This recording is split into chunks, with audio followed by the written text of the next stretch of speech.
So చాలా పెద్ద discussion start అయింది 22వ తేదీన బహుశా మీకు ఇప్పటికి తెలిసి ఉంటుంది ఓయూజేఏసీ బంద్ పిలుపునిచ్చింది రాష్ట్ర వ్యాప్తంగా బంద్ పిలుపుకి కాల్ ఫర్ చేసింది సో ఇంత రాష్ట్ర స్థాయిలో ఒక ఉద్యమంగా మారుతోంది సో కానీ మార్వాడీలు మాత్రం మన లైవ్లో మాట్లాడుకున్నప్పుడు కూడా చేతులు జోడించి మాకు బతకడానికి వచ్చాం వాళ్ళు వదిలేయండి అని వాళ్ళు వేడుకుంటున్నారు సో ఆరోగ్యశ్రం జోసెఫ్ అని చెప్పి సోషల్ యాక్టివిస్ట్ ఆయన కూడా మార్వాడీలకు సపోర్ట్ చేస్తున్నారు చాతనైతే మీరు వ్యాపారాలు పెట్టుకోండి వాళ్ళ మీదకి ఏడుస్తున్నారని చెప్పి అడుగుతున్నాడు ఆయన యా ఇప్పుడు ఇక్కడ వాళ్ళు ద్వంద్వ వైఖరి ఉన్నది ఉదికు దండం పెట్టుకుంటేనే మళ్ళా దండన చేస్తున్నారు వాళ్ళు రెండు చేస్తున్నారు వాళ్ళు ఇప్పుడు పంచాయతీ ఎక్కడ స్టార్ట్ అయింది ఎవరైనా తెలంగాణలో పోయి వాళ్ళ దుకాణాల మీద దాడి చేసిర్రా ఎవరైనా నలగబెట్టిర్రా పంచాయతీ ఎక్కడ మొదలైంది వాళ్ళు ఒక సమూహం మార్వాడి జైన్స్ వీళ్ళ సమూహం కలిసి ఒక కార్ పార్కింగ్ దగ్గర అయిన దగ్గర ఒకవేళ వాళ్ళకి ఏమన్నా నచ్చని సంభాషణ వాళ్ళ మధ్యలో జరిగిందనుకో పోలీసు వాళ్ళు ఉంటారు పోలీస్ కంప్లైంట్ చేయాలి కొట్టుడు ఎక్కడిది ఓకే కొట్టినరు కొట్టుడు కూడా అన్యాక్సెప్టబుల్ అది కొట్టిన తర్వాత నువ్వు నీచా జాత్కా అని చెప్పని మాట్లాడు ఒకటి ఓ గొల్లైన పాలు పోసాను అరే తూ గర్ జాకే దూద్ బేసిన వాళ్ళ అని చెప్పని ఈ పదజాలం వాడుకుంటా కొట్టుడు అనేది ఏంటంటే వాళ్ళు ఈ ప్రాంతంకి వచ్చిన తర్వాత వాళ్ళు ఈ పైసలు సంపాదించి బాగా తలకాయకు అహంకారం ఎక్కి ఆ పదజాలం వాడిన వాళ్ళు ఓకే తర్వాత వాళ్ళు హషప్ చేసే ప్రయత్నం ఇదేం జరిగింది అయితే ఇది మొత్తం తెలంగాణ పల్లెలకు మొత్తం పాకింది కంప్లీట్గా సో ఓవర్ నైట్గా ఎవరో బిల్డప్ చేస్తేనో ఈడ కూర్చొని మన ఆర్టీవో లేకపోతే మనోజో పృథ్వీరాజో లేకపోతే జాన్సనో జెడ్సనో చేస్తే అయ్యేది కాదు ఇది జనం లోపల చాలా సంవత్సరాలకి వెళ్ళి రగులుతున్నది ఈ లోపల వీళ్ళ దందాలు వీళ్ళు చేసేటి వీళ్ళు ఎట్లయితే మన దగ్గర ఉన్నటువంటి చిరు వ్యాపారులు మొత్తం మన సైట్లు సావుకారులు అంటాం కదా మన కోటన్నలు వాళ్ళవి కావచ్చు చిన్న నాయి బ్రహ్మలకు సంబంధించిన వాటి కాడికి వెళ్ళి మొదలు పెడితే ఇలా అన్ని మొత్తం కార్పొరేట్ కాడికి వచ్చినాయి కదా విశ్వకర్మలకు సంబంధించినటువంటి అంశాలు కావచ్చు అన్ని దుకాణాలు all business hardware steel electric అన్నీ వచ్చినాయి అన్నీ వచ్చిన తర్వాత వీళ్ళు ఇక్కడ ఉన్నటువంటి వాళ్ళ పేద కుటుంబాలు కావచ్చు బిజినెసెస్ మొత్తం కబలించేసారు వాళ్ళు కంప్లీట్ కబలించేసి ఇక్కడ వచ్చిన తర్వాత ఆ వ్యతిరేకత జనం లోపల బాగుండే అందుకే ఇప్పుడు ఒక చిన్న మెసేజ్ థర్డ్ రోజు ఒక ఛానల్లో నేను మాట్లాడిన దాన్ని 24 అవర్స్లో 10 లక్షల మంది వ్యూస్ వచ్చినాయి ఇవాళ రేపు వచ్చేది ఉన్నదా ఓ సెలబ్రిటీలు అంటే విరాట్ కోహ్లీలో లేకపోతే ఎవరైనా సినిమా యాక్టర్లు అంటే పోతాయి కావచ్చు కానీ ఒక అంశం మీద మాట్లాడిందంత పోయిందంటే జనం లోపల ఎంత తీవ్రమైనటువంటి వీళ్ళ మీద వ్యతిరేకత ఉన్నది అనేది దాంతో ప్రదర్శింపబడుతుంది ఇంకోటి ఇది ఒకటే కాదు ఇప్పుడు వాళ్ళు మాట్లాడుతున్నది ఆమన్గల్ నుంచి మాట్లాడుతున్నారు వాళ్ళు దాదాపు 4 సంవత్సరాల నుంచి కొట్లాడుతున్నారు ఈ అంశం మీద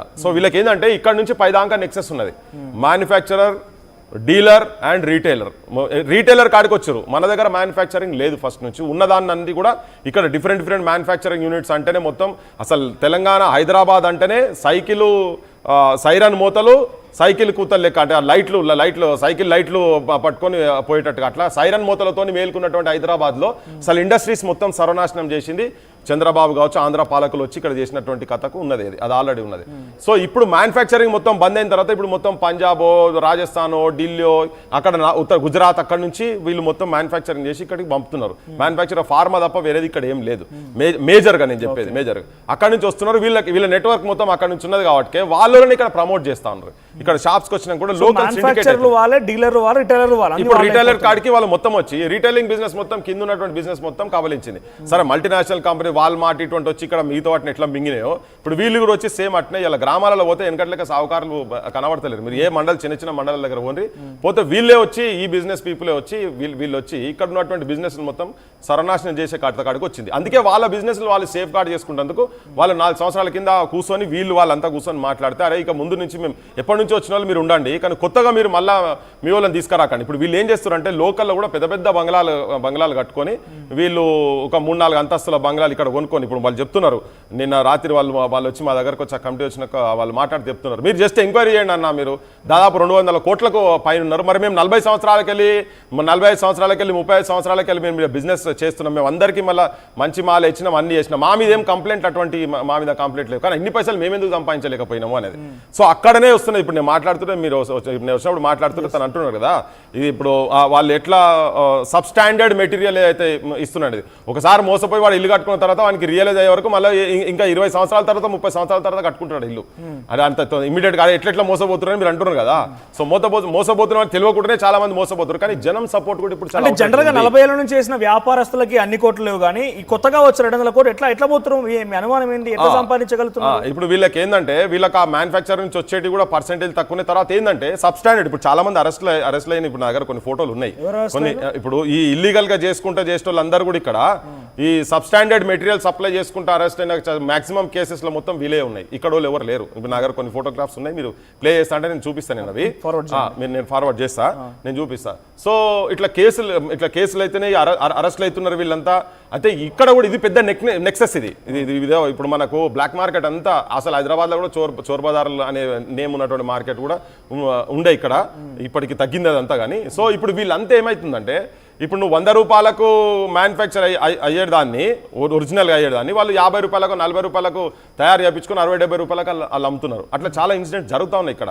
ఇది ఇప్పుడు మనం కొత్త కాదు, చాలా ఛానళ్ళల్లో ఇప్పుడు చాలా అసలు ఎట్లా నీకు పాలు కల్తీ ఎట్లా వస్తున్నాయి, కారం పొడి కల్తీలు ఎట్లా వస్తున్నాయి, ఉప్పు కల్తీలు ఎట్లా వస్తున్నాయి, పప్పులు కల్తీలు ఎట్లా వస్తున్నాయి, బియ్యం కల్తీలు, ఇవన్నీ మనం నూనెల కల్తీలు ఎట్లా వస్తున్నాయి ఇవన్నీ చెప్పండి. దీంట్లో మేజర్గా ఉన్నది మొత్తం ఇటువంటి వాళ్ళ ఉన్నది అనేది కొన్ని చాలా. ఇప్పుడు నిన్న మేము పెట్టిన మీటింగ్లో కూడా ఒక వ్యాపారస్తుడు వచ్చి, మీరు పోయి మాంకాలి police station, Secunderabad police station మీరు ఎంక్వైరీ చేయండి, 97% కేసెస్ బుక్ అయినాయి. మొత్తం ఇగో వీళ్ళ మీదనే బుక్ అయినాయి. ఇక్కడ వాళ్ళు ఎవరు లేరు, ఆ దందా చేసే వాళ్ళు ఎవరు లేరు అనేది ఉన్నది. అంటే ఒకసారి మనం వాళ్ళతో మాట్లాడిద్దాం.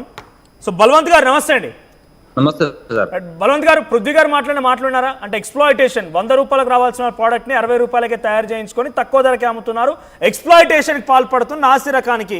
ఆయన దగ్గర కొన్ని ఫొటోస్ కూడా ఉన్నాయంట, కొన్ని కేసులు నమోదే, మొత్తం కూడా వాళ్ళే అంటున్నారు. ఆయన ఏం చెప్తారు? కొంతమంది అమ్మారు, డూప్లికేట్ అమ్మేవాళ్ళు ఉన్నారు. ఇది మార్వాడి వాళ్ళు కాదు, వేరే వాళ్ళు కూడా ఉన్నారు అమ్మేవాళ్ళు. మొన్న ఎన్కూర్ మండలంలో పురుగుల మందులు అమ్మే వాళ్ళని పట్టుకున్నారు పోలీసు వాళ్ళు. పట్టుకుంటే వాళ్ళ మీద కేసు బుక్ చేశారు. వాళ్ళు మార్వాడీస్ కాదు సార్. ఈ వ్యాపారం చేసే వాళ్ళు కొంతమంది ఉంటారు, అందరూ డూప్లికేట్ అమ్మరు, కొంతమంది అమ్మేవాళ్ళు ఉంటారు. దాని మీద కేసు బుక్ చేయండి, మేము కాదన్నట్లేదు. కానీ అందరూ పేరు చెప్పకూడదు సార్, అందరూ అట్లాంటి వాళ్ళు కాదు కదా, ఎవరో ఒకరు ఉంటారు. ఉంటే దాని మీద మీరు బుక్ చేయండి, కేసు బుక్ చేయండి. సో మార్కెట్ మొత్తాన్ని ఎక్స్ప్లాయిట్ చేస్తున్నారు, కుల వృత్తులను మొత్తం ధ్వంసం చేస్తున్నారు, కుల వృత్తులు లేకుండా చేసినటువంటి ప్రయత్నమే మార్వాడీలు చేస్తున్నారు. ఇందాక కాచన్ సత్యనారాయణ కూడా అదే చెప్పుకొచ్చారు. అట్లా ఏం లేదు సార్. ఇప్పుడు మాది హోల్సేల్ షాపు, నా దగ్గర ఒక 200 కస్టమర్ ఉన్నారు. దానిలో మొత్తం ఇక్కడ లోకల్ వాళ్ళందరికీ సపోర్ట్ చేస్తున్నావు. అంటే ఎందుకో చేస్తున్నావు, వాళ్ళని అందరినీ అప్పు ఇచ్చి వాళ్ళని సపోర్ట్ చేస్తున్నావు. పైకి రావాలని మేము కూడా కోరుకుంటాం. వాళ్ళు బాగుంటే నేను బాగుంటా, ఈ తెలంగాణ బాగుంటేనే మేము బాగుంటాం. మా కొరకే అదే ఉంటుందండి. తెలంగాణ నాశనం అయితే మేము కూడా నాశనం అవుతావుగా, ఈ దేశం కూడా నాశనం అయితేగా. తెలంగాణ బాగుంటేనే అందరూ బాగుంటారండి, మేము కూడా అదే కోరుకుంటాం. అట్లా ఎవరు చేయరు, ఎవరో ఒకరు చేసి ఉంటదే, దాన్ని చెప్పలేము. కానీ దాని గురించి మొత్తం సమాజం ఖరాబ్ ఉంది. ఇందాక పృథ్వీరాజ్ గారు మాట్లాడుతూ డబ్బాహంకారంతో జాతుల పేర్లు, దళితులని దూషించేటువంటి ప్రయత్నాలు, తర్వాత యాదవులని దూషించేటువంటి ప్రయత్నాలు ఇటువంటి జరుగుతూ ఉన్నాయి. సో వీళ్ళ అహంకారం తగ్గాలని కూడా మాట్లాడుతున్నారు ఆయన. అహంకారం ఎక్కడ లేదు, ఎవరో ఒకరు తప్పు చేసి ఉంటది. ఆయన వాళ్ళకి ఏం గొడవ అది కూడా మనకి తెలియదు. మొత్తం వివరము అసలు ఎందుకు జరిగింది గొడవ, ఎట్లా జరిగింది అది కూడా మనకి తెలియదు. ఎవరో ఒకరు కొట్టుకుంటే దాని గురించి మొత్తం సమాజం చెప్పకూడదు కదండి. ఎవరో ఒకరు రెడ్డిస్ ఒక కమ్మాస్ని కొడతారు, దాని గురించి మొత్తం కమ్మాస్ మంచివాడు కాదని చెప్పలేము కదండి. ఆ మనిషి మీద చెప్పండి మీరు, కానీ ఆ సమాజం మొత్తం చెప్పకూడదు. ఆ సమాజం వాళ్ళు అందరూ వచ్చి వాళ్ళని కొడితే మీరు చెప్పొచ్చు, ఆ సమాజం వాళ్ళందరూ అంతే ఉన్నారని చెప్పొచ్చు. కానీ ఎవరో ఒకళ్ళు ఇద్దరు గొడవ అయింది, వాళ్ళ విషయం ఏంటి, ఎందుకు గొడవ అయింది అది కూడా మనకి తెలియదు మొత్తం వివరము. వాళ్ళు ఇట్లాంటి కొంతమంది ఉన్నారు, అన్ని సమాజంలో ఉన్నారు, మా సమాజంలో కాదు, అన్ని సమాజంలో ఎవరో ఒకరు ఉంటారు ఇట్లాంటి వాళ్ళు. వాళ్ళ గురించి మొత్తం సమాజంని ఖరాబ్ చెప్పలేమండి.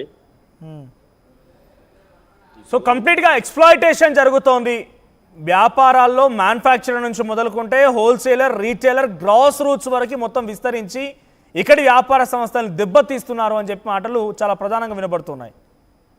కాదు సార్, ఇప్పుడు పంజాబ్ లో కొన్ని ఐటమ్ తయారైతుంది, పంజాబ్ లో చేసే వాళ్ళు ఎవరు, అక్కడ ఉండే వాళ్ళే చేస్తున్నారు, వాళ్ళు మా వాళ్ళు కాదు కదా. ఇప్పుడు పంజాబ్ నుంచి ఆల్ ఓవర్ ఇండియాలో ఐటమ్ పోతుంది, కొన్ని ఐటమ్ తెలంగాణలో తయారయ్యేది మొత్తం ఇండియాలో పోతుంది. అది ఎక్కడి నుంచి తయారైతే అక్కడి నుంచి మేము తీసుకొస్తున్నాం. అది మేము వాళ్ళని పెట్టుబడి పెట్టి పెడుతున్నాం కాబట్టి మాకు రూపాయి తక్కువ వస్తే మేము తక్కువ చేస్తున్నాం. తక్కువలో అమ్మితే బెనిఫిట్ ఎవరికి అయింది, ప్రజలకి అవుతుంది కదా. ఓకే, సో ఇంకొకటి ఇక్కడ బల్వంత్ గారు, సో చాలా ప్రధానంగా వినిపించిన మాట కామెంట్స్ లో వస్తున్నటువంటి ఒకటి ఏంటంటే, మీరు దగ్గర కొనే వాటికి బిల్స్ ఉండవు. ఫస్ట్లీ ఒకటి ఫైనల్ కన్స్యూమర్ కొనేదానికి బిల్స్ ఉండవు. ఆ తర్వాత no warranty, no guarantee. Sir ఇప్పుడు కంపెనీ ఐటమ్ ఉంటే 100% గ్యారెంటీ ఉంటుంది. నేను ఇచ్చేది కాదు, అది కంపెనీ ఇస్తుంది గ్యారంటీ. అది 100% గ్యారెంటీ ఉంటుంది. కొన్ని ఐటమ్ ఉంటుంది గ్యారంటీ లేని ఐటమ్ ఉంటే దానికి గ్యారంటీ ఇవ్వలేరు. ఇంకా ఒకటి, ఇవాళ రేపు బిల్ లేనిది సరిగ్గా రావట్లేదు. ట్రాన్స్పోర్ట్ వాళ్ళే సరిగ్గా తీసుకోవట్లేదు, బిల్ ఉంటేనే సరిగ్గా తీసుకుంటున్నారు, బిల్ లేనిది సరిగ్గా రావట్లేదు. సో జీరో ట్యాక్స్ తోని మీరు ఎక్కడ పెద్దగా డబ్బులు ప్రభుత్వానికి చెల్లించారు, ఎక్స్ప్లాయిట్ చేస్తున్న ఒక చర్చ కూడా ఉన్నది. కాదు సరే, కరెక్ట్ కాదు. ఎందుకంటే ఇప్పుడు ట్రాన్స్పోర్ట్ వాళ్ళే తీసుకోరు, అసలు బిల్ లేని ట్రాన్స్పోర్ట్ వాళ్ళే సరిగ్గా తీసుకోవట్లేదు. ఫస్ట్ ఎక్కడి నుంచి వస్తుంది. ఇంకా ఒకటి మ్యానుఫ్యాక్చరింగ్ వాళ్ళు కూడా బిల్ ఏంది వాళ్ళు కూడా సరిగ్గా రావట్లేదు, వాళ్ళు కూడా బిల్ ఏంది సరిగ్గా ఇవ్వట్లేదు.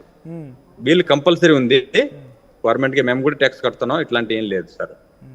సార్ ఇప్పుడు కల్తీ చిన్న చిన్న వ్యాపారం వాళ్ళకే లైసెన్స్ లేవు, అది గవర్నమెంట్ మీకు సపోర్ట్ చేస్తూ ఒక సోషల్ యాక్టివిస్ట్ జోసెఫ్ గారు ఉన్నారు స్టూడియోలో, ఆయన మాట్లాడతారు. జోసెఫ్ గారు, కల్తీ అంటున్నారు.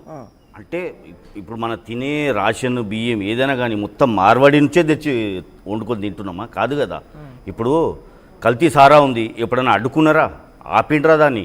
ఇప్పుడు ఆ పెద్ద మనిషి వాళ్ళ ఇంట్లో ఇల్లు వైర్ కాలిపోయింది అన్నారు. అది చాలా మటుకు ట్రూప్ బజార్ నుంచి ఉత్పత్తి అవుతుంది, సప్లై అవుతుంది. నాకు తెలిసి ఇక్కడ కూడా ట్రూప్ బజార్దే మాల్ ఉండొచ్చు. అలాంటిది నువ్వు ఎవరినో 90 కొట్టినో తెచ్చి ఫిట్ చేయించుకుంటే నీళ్లు కాలితే నువ్వు మార్వాడి కాల్చిందని ఎట్లా చెప్తావు?